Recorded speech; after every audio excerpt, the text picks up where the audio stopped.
if we can leverage our strengths a little bit to be even better and bring our best selves to the team, I think there's so much good in that. But we can't completely disregard where we need to polish up. So I think focusing on strengths is a great approach, but there's always room for improvement. There's always development that can be done to make you an even stronger, more well-rounded person in the industry. Put that coffee down. Creators are leaders. Be careful what kind of leaders you're producing here. Helen, we're both in sales. Let me tell you why I suck as a salesman. They realized that to be in power, you didn't need guns or money or even numbers. You just needed the will to do what the other guy wouldn't. I'm not leaving. The show goes on.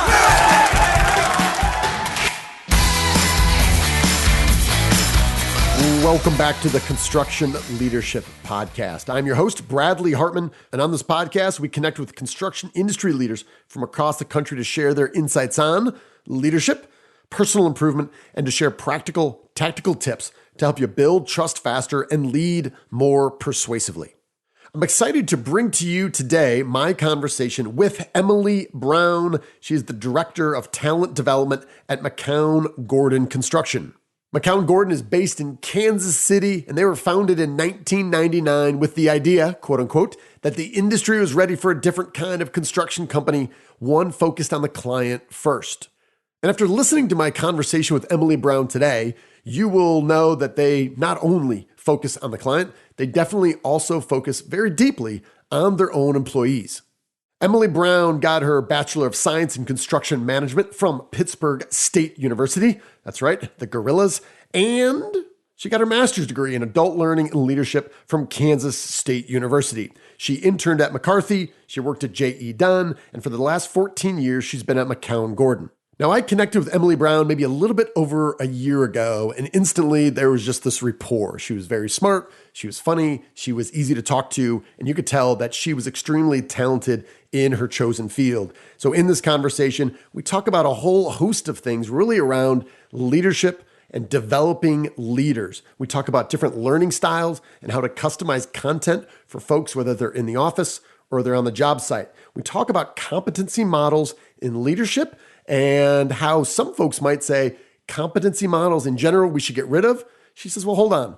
You can get some value from that. And she gives us a little context on how they think about the leadership competency model at McCownGordon.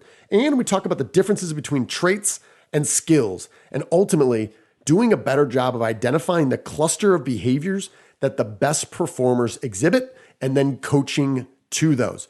I really enjoyed this conversation with Emily. She was very generous with her time and insights. So without further ado, please enjoy my conversation with Emily Brown, Director of Talent Development at McCownGordon Construction. Miss Emily Brown, welcome to the show. Thanks for having me. As I was thinking about some of our earlier conversations, it had me just thinking about coaching and focusing on people's strengths. And I think when we think about that, I think for most people that makes intuitive sense. Find what people are great at. How can you create the space and the team for them to do that most often? And yet, it seems, and I often struggle with this with my team, and I've certainly been on the other end when I was more in a corporate environment, but we have these managers that feel part of their responsibility is to identify every one of your weaknesses and then develop plans to build on those. From your perspective, as we think about training, as we think about leadership and coaching, how do you think about that problem in general, or is it not a problem you guys face? And this is more kind of a personal issue I'm describing. No, I think finding the right mix of positive reinforcement and utilizing your strengths. I mean, people are going to excel there. That's where, you're in your comfort zone, but getting outside that comfort zone and focusing on development areas is just as important. And we really work with our managers to provide constructive feedback. I've seen so often we've got these type A control freak folks in construction management, right? I'm one myself. And if we catch wind that we're not really good at something, it's kind of like, well, tell me how to fix it. I want to work on fixing it, which is great. But if we can leverage our strengths a little bit to be even better and bring our best selves to the team, I think there's so much good in that. But we can't completely disregard where we need to polish up. So I think focusing on strengths is a great approach, but there's always room for improvement. There's always development that can be done to make you an even stronger, more well-rounded person in the industry. So if we just focus on strengths, I think we're missing some real opportunity. So I'm a little on the fence. There's so much good about play into your strengths, but it's almost like it's almost a perfect world, right? If you only had to use your strengths, you'd be pretty limited. Yeah, there's this story about General George Marshall during World War II, and obviously they had to staff up and train millions of soldiers, and he was responsible for identifying the person to do it. And he said, hey, who is the most qualified trainer for this regiment? And they said, well, it's this guy, hands down. However, if he ever has to go in front of Congress, he's going to get all of us fired. And he said, Marshall thought about it and said, well, tell you what, right now, and again, being in the midst of a world war is a little bit different than what we deal with. But he said, if and when he needs to go in front of Congress, that's my problem then. In the meantime, we have to get this individual to train millions of people. And if he's the best man for this, then get him in that role. Right. And yet I start thinking about some of these areas and social media might come in. And when you think of, whatever the day-to-day version is of putting one of our colleagues in front of Congress and knowing this person would not do well for himself or us in that position, how do you think about that when it seems like, if you want to be cynical, in our world now, there's never been more opportunity for people to put the entire organization at risk. And yet they might have some really strong skills and talents that you want to put in the job. How might you balance those or think about that? Yeah, we work with all of our associates with individual development plans, and we set goals. And some of the goals are to continue to enhance those strengths. When somebody is, really looking at their potential and the momentum they have going, we're going to maximize productivity, efficiency using those things.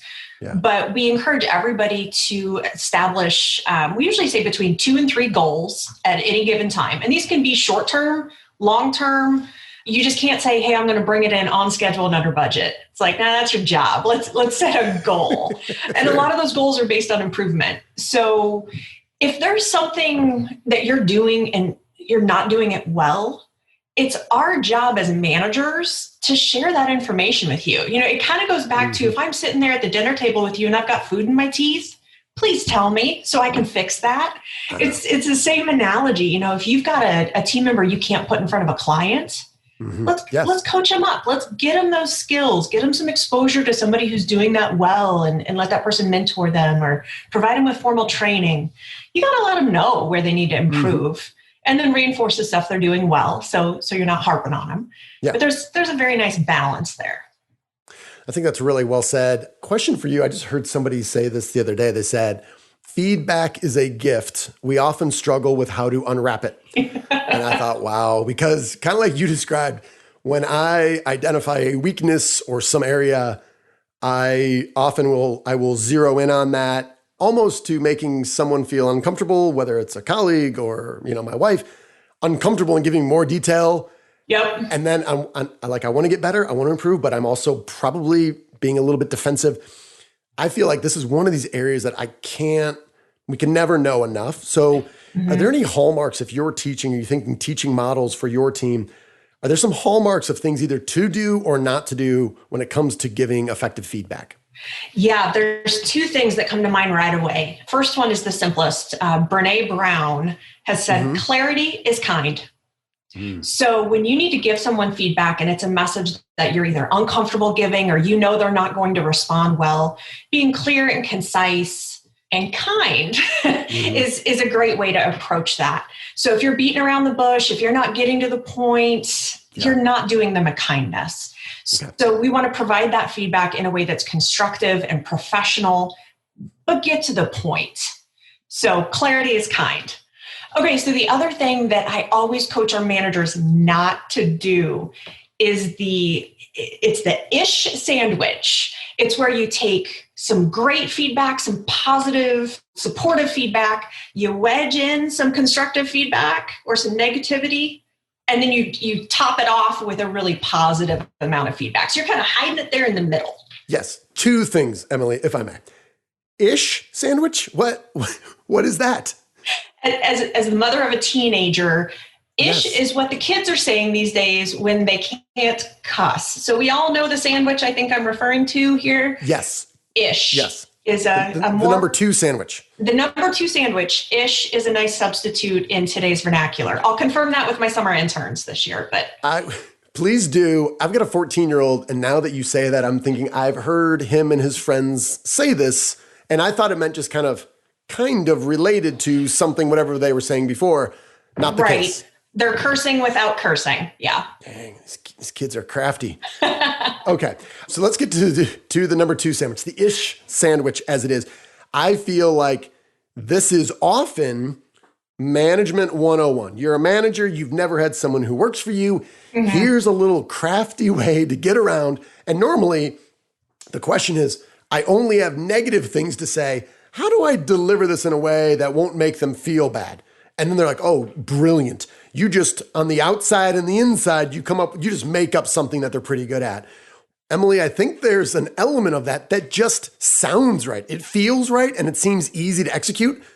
Let me ask you, what's wrong with it? Why is that not something we should do? Yeah, I think it makes the manager feel better.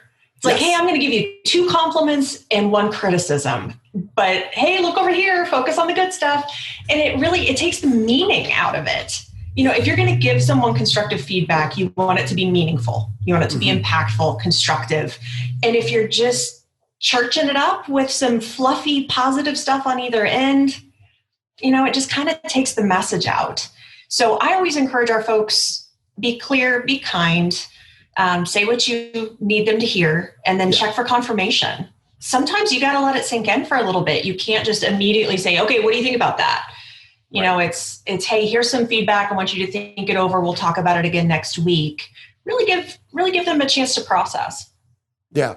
No, and I think that goes back to what you said, that clarity is kindness and just being really direct. Because I've had that where, you know, the boss says, hey, you know, Hartman, can I see you for a minute? And like right away, you know, this isn't good. Oh, if yeah. it was a compliment, he'd just be like, hey, man, you're doing awesome. Keep it up. Love what you're doing. It's not that. So I'm like, I already know something bad's coming. He's like, hey, really impressed with, you know, your new haircut, or, you know, and you're like, oh, all right. What's the middle? What's the meat of this sandwich? Right. Well, and I feel too, we often work with leaders and we'll say is, don't be afraid to, with bullet points or just script out what you're going to say, try to keep it to 50 words or less, because we have a little bit of that tension. We feel a little bit of a conflict. You see this person, like, obviously they're feeling some emotion, and what do? We just ramble. We just talk and talk and talk. And I think that, right, probably fights exactly what you're talking about with that clarity that goes with it. Yeah, you don't have to fill the silence that comes after you provide feedback. But I think it's also important to acknowledge that you're not just going to drop that bomb and walk away. Right. You know, saying something like, hey, I know I just gave you a lot to think about. Let's round back on this next week. I think that shows that you're committed to helping that associate or that team member work through the development that you've identified that they need. Yeah. So you've got to continue to be a resource. Yeah, I think that's well said. Well, let's, if we can, we're going to stay on this idea of leadership, and maybe we're going to back out just a little bit. When I was starting the podcast here, presumably you name a podcast the Construction Leadership Podcast, you are making a promise to your listeners that at some point you're going to be talking about it. So I started just like looking up all the different models and all the different things. I'm not going to go through the entire list, but I'll rattle off a few of them here. Initiate and manage change, build partnerships, relationships, and teams, business acumen, operational excellence, results-centered, self-awareness, ethics, integrity, communication skills, executive presence, influence, persuasion, developing talent, innovation, courage and boldness, strategic thinking and vision. There's another 8 on this list. Not to bore you. I will not finish that. When we were talking, you brought up this book by Marcus Buckingham and Ashley Goodall. We talked about leadership, and the book is 9 Lies About Work. And number 9 is that leadership is a thing. So they're basically saying Yeah, it's not a thing. And I'm just going to read this one quote here because this is what I do on my podcast. I talk for 9 minutes straight and then I tee it up for you. They write, there's a frustrating circularity to this argument that there's a thing called leadership, and we know it's a thing because leaders have it. Otherwise, they wouldn't be leaders. It's like saying your cat, like your dog Ronald, has catness because he's like a cat. It might be true, but it's hardly helpful to your hamster if he dreams someday of being a cat. This know it when we see it vagueness explains in part why we can't talk about leadership so much without usefully advancing our understanding of it or getting much better at it. So I've been rambling on for a minute. This whole idea, though, that how can we think about it? How can we train it? How can we develop a competency model of it? Mm-hmm. How do you think all that, and how do you guys implement this at McCown? Yeah, so one of the things that I think puts it in the right mindset is actually a quote from Simon Sinek. Leadership is not an expertise. Leadership is a constant education. So it's not like we've ever all reached the summit of this mountain and now we're all leaders. It's something that it evolves over time based on experience, based on environment. And then another thing that I think is just a really important differentiator when we talk about leadership, and you mentioned a couple things like, I think you said integrity and ethics ethics. I mean, it's either a trait or an attribute, right? So traits are ingrained characteristics. This is stuff I've had my entire life. Mm-hmm. Attributes, kind of based on experience, that's how I'm going to behave. Then we've got skills. Well, you're a carpenter or you're a PM and you're really good at computer stuff. Those are skills. So when we're talking about a competency model, competencies are that cluster of behaviors, that cluster of skills. It's how you do your job. So we've got what we do. We all know what we do, but competencies are kind of how we do it. So in exploring that at McCownGordon, we had this light bulb moment where we thought, okay, competencies are, honestly, it's kind of a confusing concept for a lot of people. So we rebranded it as our leadership model. And when we did that, I had superintendents calling me saying, hey, you've got this leadership model. How do I get it? And before that, it just kind of sat on the shelf. So we realized that when we said, hey, this is what we consider to be the actionable items that support the development of this competency, and we substitute leadership for competency, our folks got really intrigued and they wanted to know more about it. They wanted to know, well, how do I get that? And so we rolled out this model that has action items for each one, for each competency. And we defined what those mean at McCownGordon. What does success look like within the four walls of our organization? Right. So when we talk about this model, we're talking about things like, there's people leadership, and then there's technical or business leadership, right? And you can have both, or you can just lead a technical function. So maybe it's your emotional intelligence. That is a cluster of behaviors, but it's really necessary to be successful, right? Maybe it's how you build partnerships or how you influence others inside the organization, outside the organization. And then we talk about things like, hey, to be a successful leader of people, you need to be effective at giving feedback. You can't always refer back to that number 2 sandwich, right? Are you a good delegator? Do you empower your teams? Those are all actionable things we can do.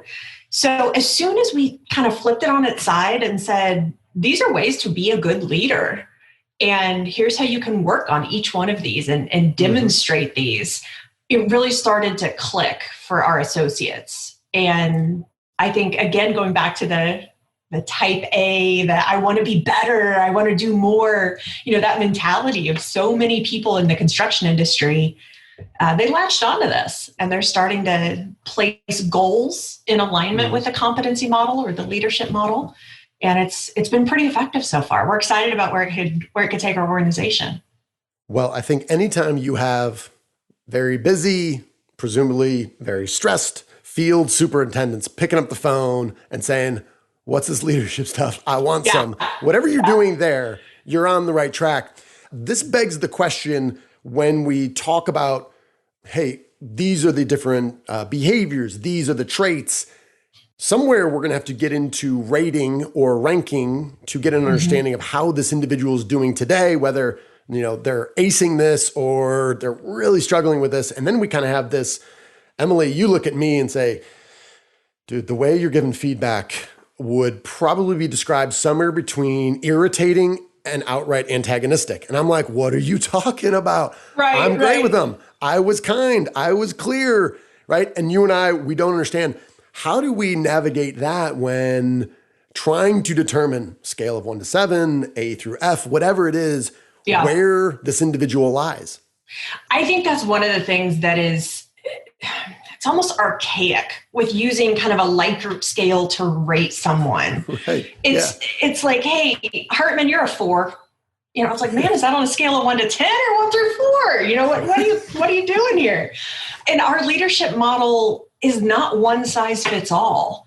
There's a lot of things in here where we say, hey, speak with your manager about how you can best apply this competency in your role. Because everybody's role is a little bit different. And the competencies do evolve as you take on different roles within the organization. But, for example, one of our competencies is make sound business decisions. Well, seems important. Some folks aren't, that's not in their daily role. If I'm in accounting, right, I may not have the opportunity to make a business decision that affects the entire organization. If I'm in business development, or maybe I'm a business unit leader, I'm going to have that opportunity. So it presents differently for everyone. So we're leaving a little bit of room for interpretation. We're giving them the guidelines and then letting them kind of flow between those two lines to make sure it fits their role, their personality. Back to your example about giving feedback. Mm-hmm.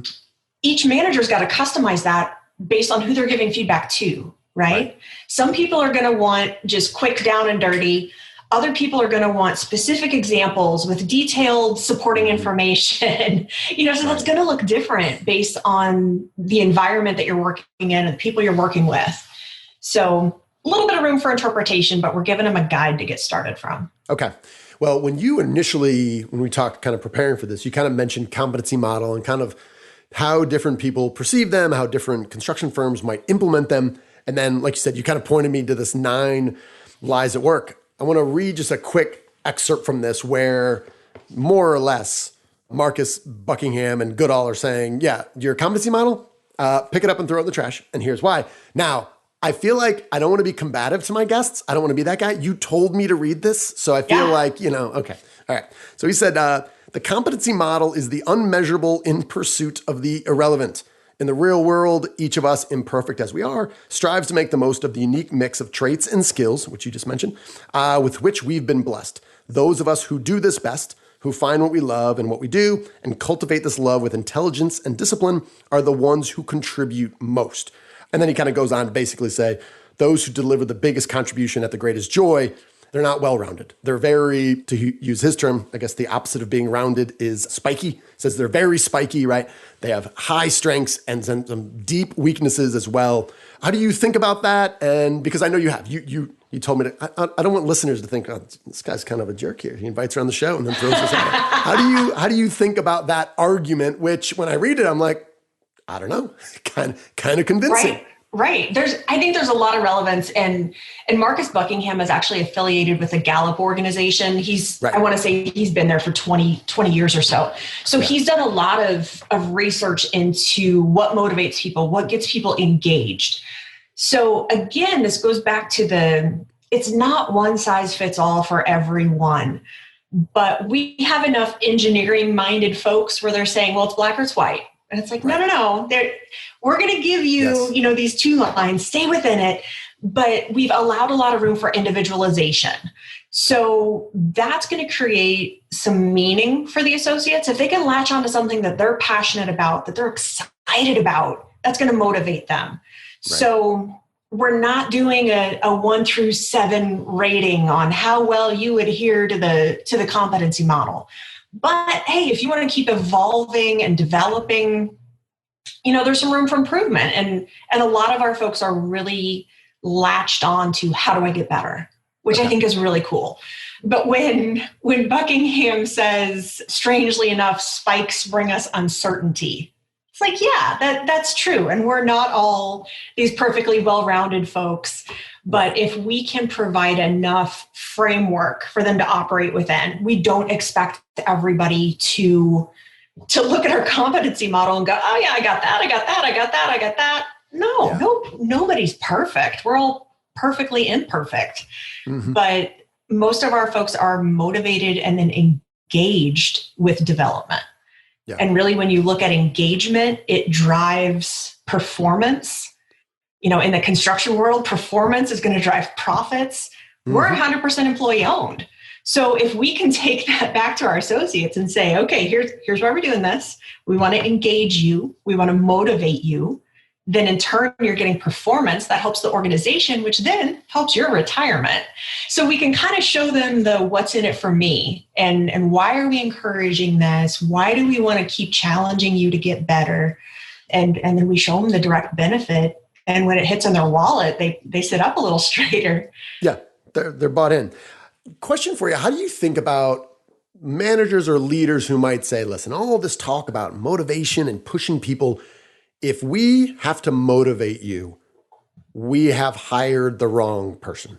Now, I've been on both of these where I was like, hey, listen, we're all dealing, especially now, we're all fighting our own battles. Mm-hmm. We're all dealing with our own stuff.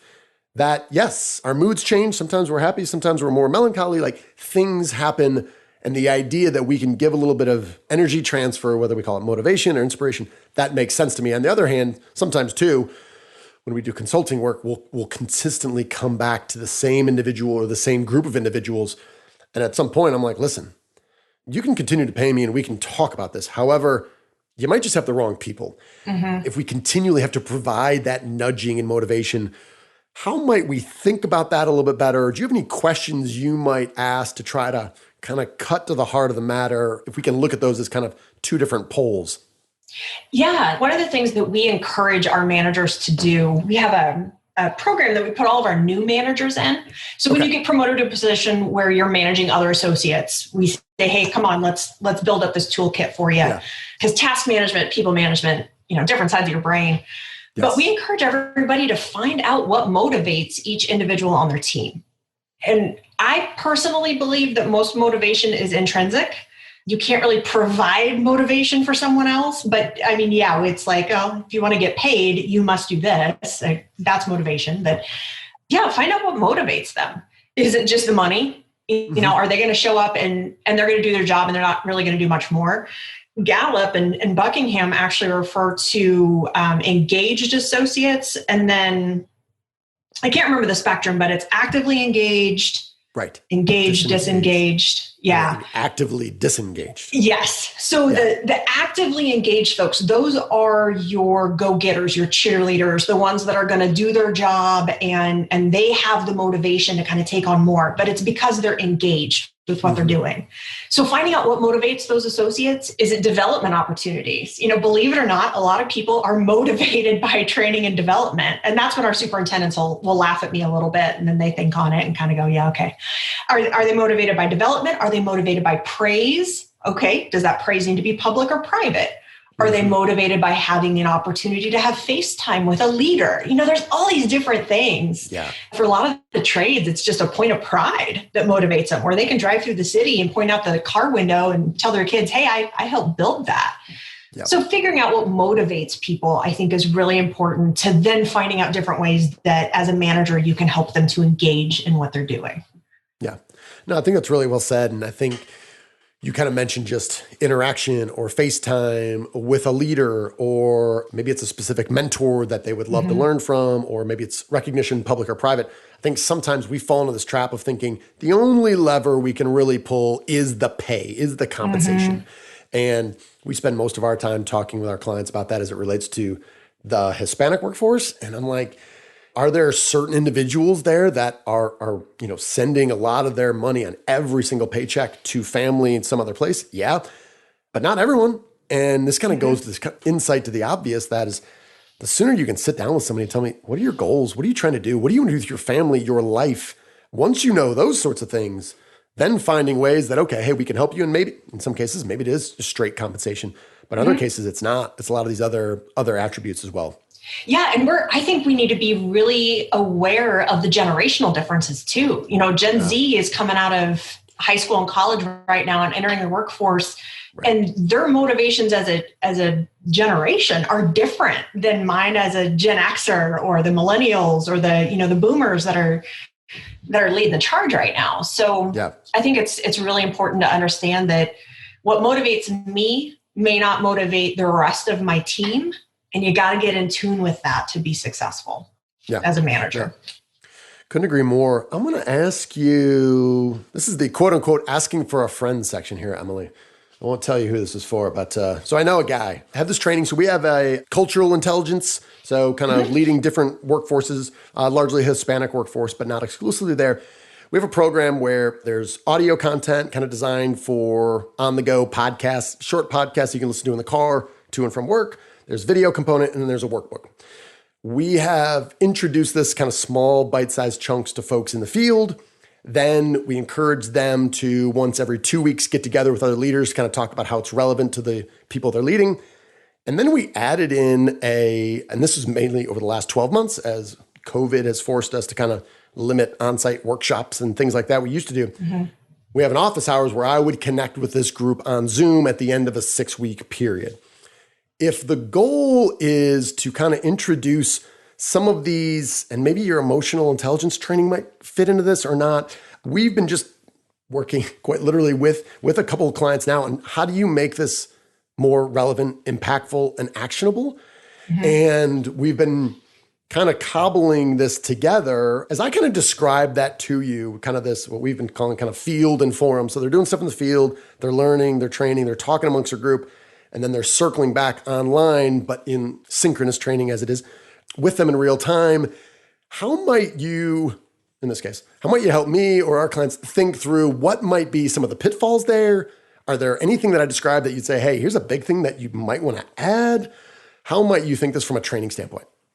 Yeah, the first thing that comes to mind is you've set up a learning cohort, right? So you've got a I'm assuming a small to medium-sized group, maybe 10 to 12 folks at a time. Yep. Connect them in that peer-to-peer learning where it's not always in a formal environment, but maybe it's, hey, this is your 5-person group within this larger cohort. Yeah. What can you learn from each other during this time? And how are you applying the things that we're talking about in the formal training environment into your day-to-day? What's working? What's not working?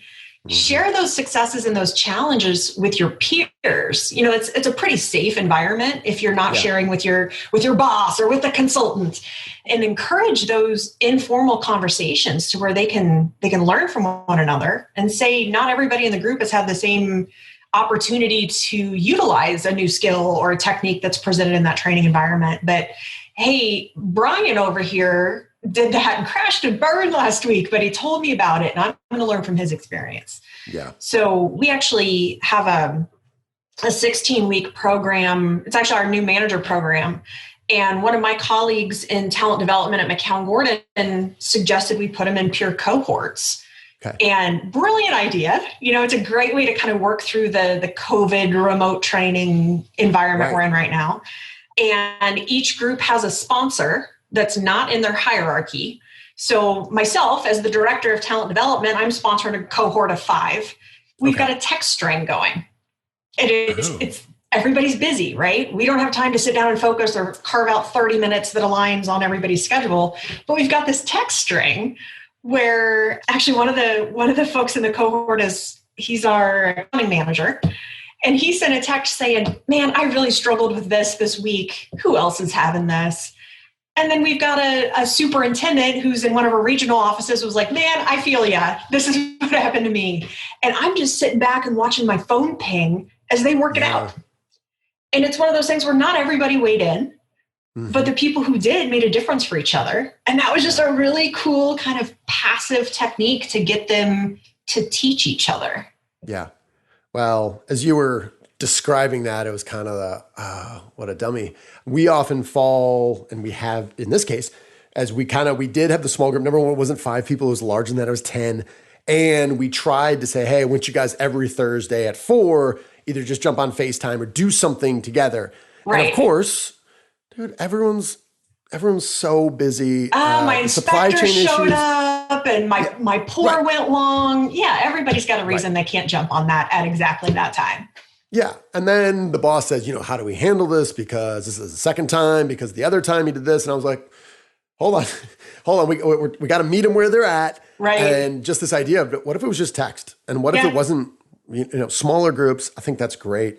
If we think about this group that is on the job site, that is faced with all the challenges that you have normally building buildings and heavy civil projects and things like that. On top of this, you have all the COVID stuff. Right. How have you been able to still move forward with training and development and some of these things that I know some folks view as quote unquote extra and still get momentum and traction with them amidst everything we've had this year? Yeah, if there's been one silver lining to the pandemic, it has been the overwhelming adoption of e-learning at McCownGordon. Yeah. Previously, our company was founded in 1999. We've had exponential growth, but we still have that family environment of, well, let's all be in the same room together. That's how we do it. And when I started pushing for more online learning or self-paced learning, everybody kind of went, we want to be in the same room. Right. But then I'm hearing from superintendents going, okay, I've got to make sure I've got a foreman that can cover for me while I'm gone. And then I've got to drive to the office. I got to find parking. I've got to do this. I got to do that. So when we started offering some of our training in live virtual, where it was, hey, give me 45 minutes. We're going to all get on together. We're going to do the thing. And then we're going to go our separate ways. We started getting feedback especially from our site-based teams, saying, man, that was pretty slick. I didn't have to go anywhere. Right. Then we had some folks that said, hey, somebody knocked on my trailer door 7 times during that. That was a stinker. Well, you can't please everybody, but being able to provide different ways to learn, not only to cater to different learning styles, but everybody's so busy. And if you've got a job site of 200 tradespeople, chances are you can't hole up in the trailer and close the door and not have an interruption for an hour. So if we can get somebody a self-paced e-learning that they can do during 30 minutes of quieter time on site, or they can carve out a little bit of time that fits their schedule, we found just having several different mediums to get that messaging across. My ultimate goal for our learning library is to have something they can hear, something they can see, something they can do, something they can read. So if you come to me and say, hey, I want something on influence, I can say, here's a podcast, here's a TED Talk, here's an e-learning, and oh, by the way, here's a live class we're going to offer. And hopefully that will resonate with how they prefer to learn, and we'll make everybody more successful. It's just we've got to take a minute to build up all those different resources, but we're plugging away at it. Yeah, I always come back to, at least the only goofy way I can remember this is VARC, right? If kind of these adult learning styles of visual, auditory, reading and writing, and kinesthetic and doing. But yeah, if you can kind of check those boxes, which is, I think, applaud you guys. I mean, that's what we're always trying to do, and kind of the blended learning, and then trying to figure out, okay, what might that leave out? I'm watching the time. I got 2 more questions for you. First is, you just kind of mentioned the different modalities of, and you think of audio only. We've just had a few companies on, and right now it's on a small, we're doing more pilot programs, but the recognition that our folks in our industry, we spend a ton of time in our vehicles. Yes. And if we could convert a fraction of that drive time to learning time, while, right, it's not ideal for everything, but if it was audio only, learning while you're in the car is one of the few multitasking things that you might recommend someone do in a vehicle. This idea of a private podcast or just audio-based learning that is designed for the vehicle, do you think we're going to see more of that? What might be the pros or maybe some potential pitfalls that we might collectively fall into? I don't have any insight into trends for, our more and more podcasts coming out, but I do think we're seeing more and more people recognizing that they can take advantage of that drive time and maybe switch from NPR to something that's very specific to what they're looking for from a development standpoint. I've also had a couple of our superintendents that have said, well, I found a TED Talk I really liked, but when am I going to sit down and watch a 20-minute video? Well, I just played the audio while I was driving. I'm like, brilliant. Yeah. You got it done. If you can take in that information in a way that works for you, kudos. And then I've had some folks that say, I can't listen to something because then my mind wanders. And all of a sudden I'm over here checking the tree line for wildlife and I'm not paying attention to what they're saying. So you just got to find a mode that works for you. But I think as much time as our folks spend in the truck, there's definitely an opportunity there if they're up for it. For sure. Yeah, I can tell, but just hands down over the last 5 years between Audible, listening to books, and then kind of the 1-2 punch. I still love paper. I still love buying books. That 1-2 punch of if you listen to a book and you're like, there's a lot there, and then you buy the book and then you kind of use it as a study tool, I think that's huge. Let me ask you on the subject of books. This could be a whole different podcast. I enjoyed my brief conversation talking with you about books. Do you have any book recommendation? I would leave it I could leave this wide open. Maybe something that you've read recently. I think I told you on the phone is normally when I ask this question, it falls into kind of the recency bias with like the best book I ever read. Don't know. What am I reading right now? I know that. And here's what I'd recommend. But wide open, is there a book you're reading now or recently you'd recommend to a friend beyond this one, which I really enjoyed? And I kind of used it. I kind of did my quote unquote break the book methodology. I read kind of the first chapter, I read the last chapter, and then I kind of bounce around to things that you and I specifically talk about. And it was great. I really got a lot out of it. 9 Lies About Work. Or is there a book you think just it's maybe undervalued where you got a lot of benefit from it and you think other people should be reading this at some point in their careers? Okay, I've got 2 for you. Love it. The one that has resonated with me the longest is a book called Essentialism by Greg McCown.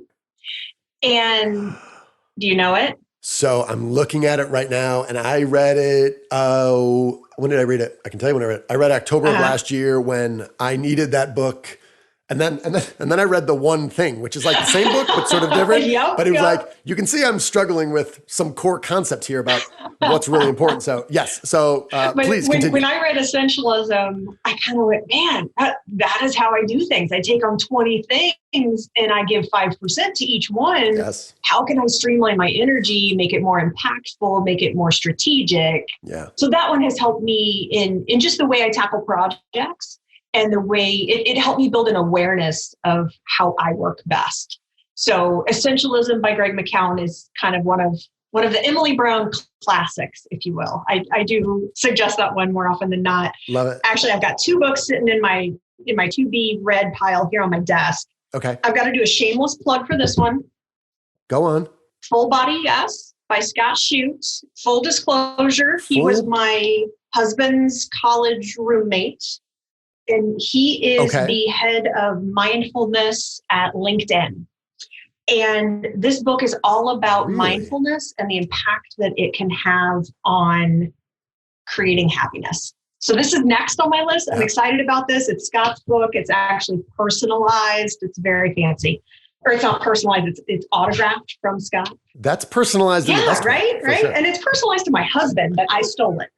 Then the other book that I've started reading, and it's funny you describe your approach as first chapter, last chapter, and then kind of bits and pieces in between.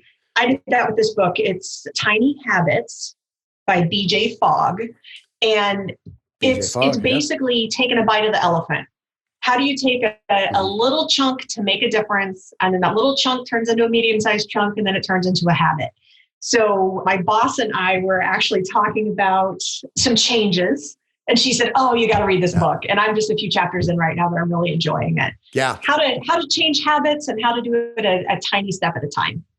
Love that. And I think one of the things, and that ties into James Clear's book, Atomic Habits. Just that idea, and I literally did this the other day. When I set a goal, I want to drink 72 ounces of water a day. And I find that I've had this goal for 2 months and I've achieved it once out of 60 days.